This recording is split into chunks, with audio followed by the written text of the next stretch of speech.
Sir, जिस तरह से अभी BJP enjoying and celebrating 11 years of rule of Modi government, तो आप मुझे बताएं how you see the democracy and economy right now in the country. See, first of all, the democratic norms, whatever democratic norms we have, those democratic norms have been demolished. आज democracy नहीं है, आज autocracy. ये autocracy के नाम पे democracy चला रहे हैं। ये एस्टैब्लिश फैक्ट है वर्ल्ड वाइड। आप किसी भी वर्ल्ड पावर की ओपिनियन ले लीजिए, आपको वो यही कहेंगे अभी G7 में आपको बुलाया नहीं जा रहा। क्या इसी वास्ते हमने हजारों करोड़ रुपए खर्च करके प्राइम मिनिस्टर को PR के लिए भेजा था कि आज G7 जैसी इतनी इंपॉर्टेंट कॉन्फ्रेंस में उनको नहीं बुलाया जाएगा?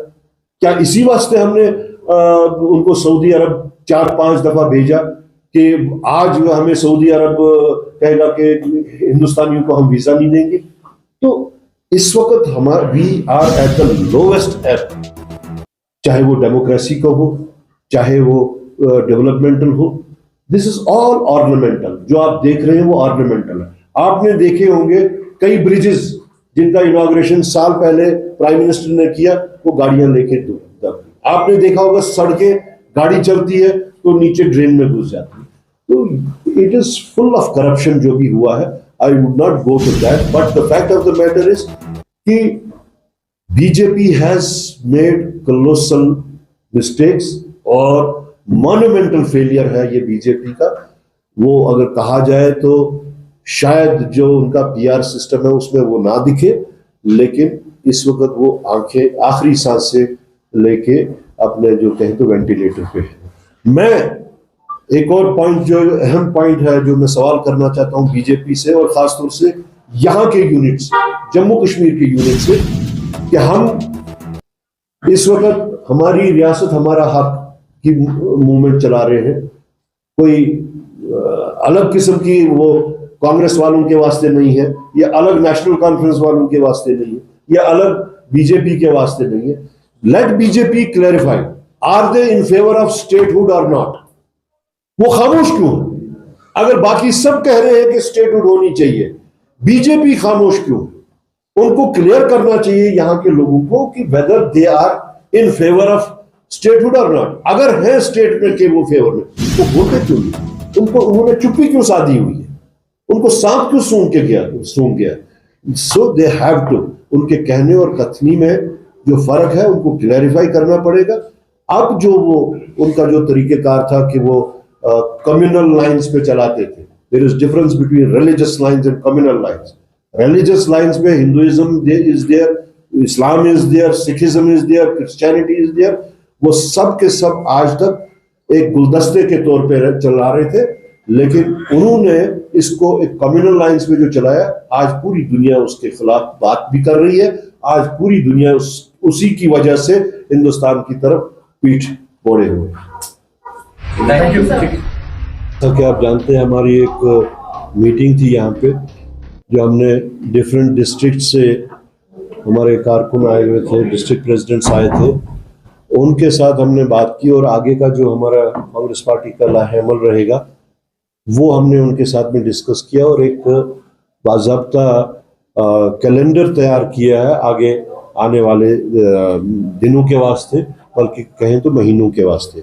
सबसे पहले तो मैं ये कहना चाहूँगा कि आज पहलगाम कारनेज को इतना टाइम हो गया, लेकिन अभी तक वो गुत्थी जो है वो हल नहीं हुई।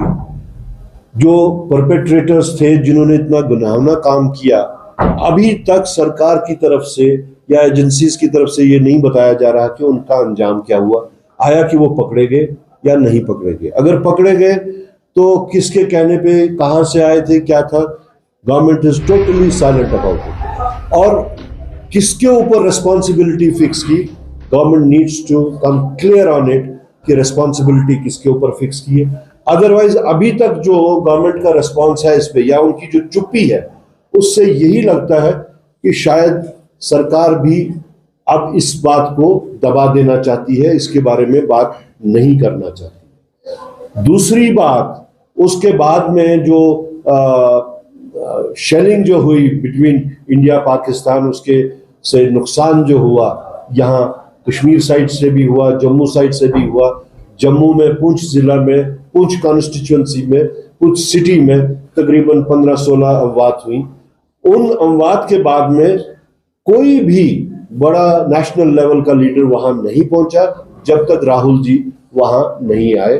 और हमने उससे पहले मैंने खुद जाके वहां पे पुंछ राजौरी के तमाम घर, वो घर जहां पे लोगों ने शहादतें दी उनके घर गया, जहां पे डैमेजेस हुए उनके घर गया।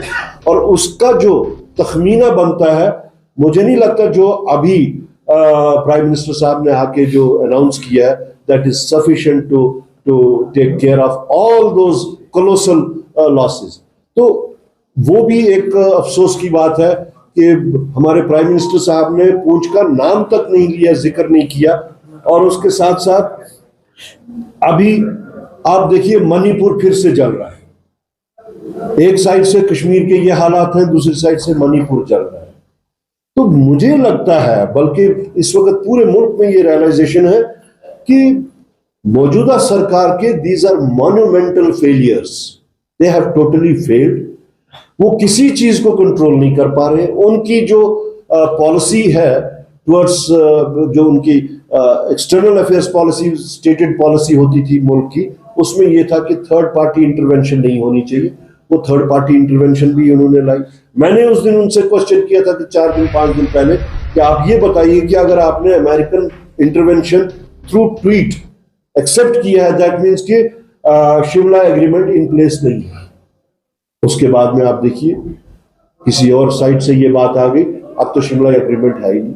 तो ये जो है, these are not small lapses, these are not small failures, these are monumental failures जो आगे जाके शायद हमें अभी इस चीज का अंदाजा नहीं है कि मुल्क किस तरफ जा रहा है।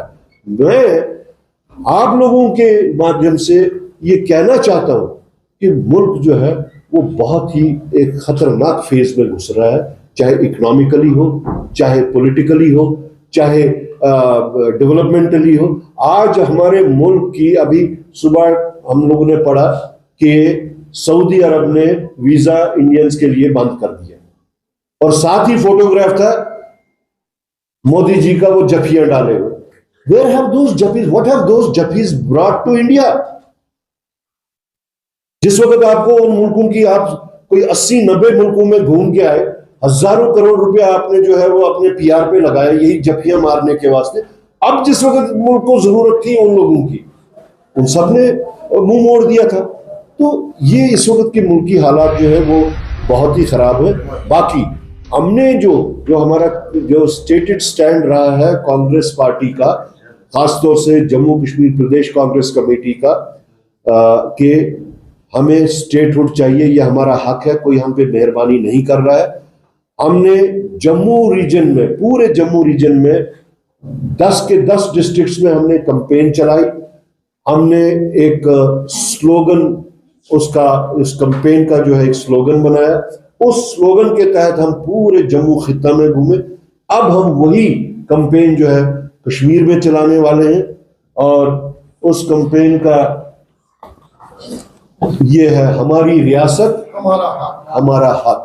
हम ये हमारी रियासत हमारा हक जो हमने जम्मू में सक्सेसफुली चलाई है, इसका हमने कैलेंडर भी तैयार करके रखा हुआ है, और जल्द ही हम ये कैंपेन चलाना शुरू कर रहे हैं।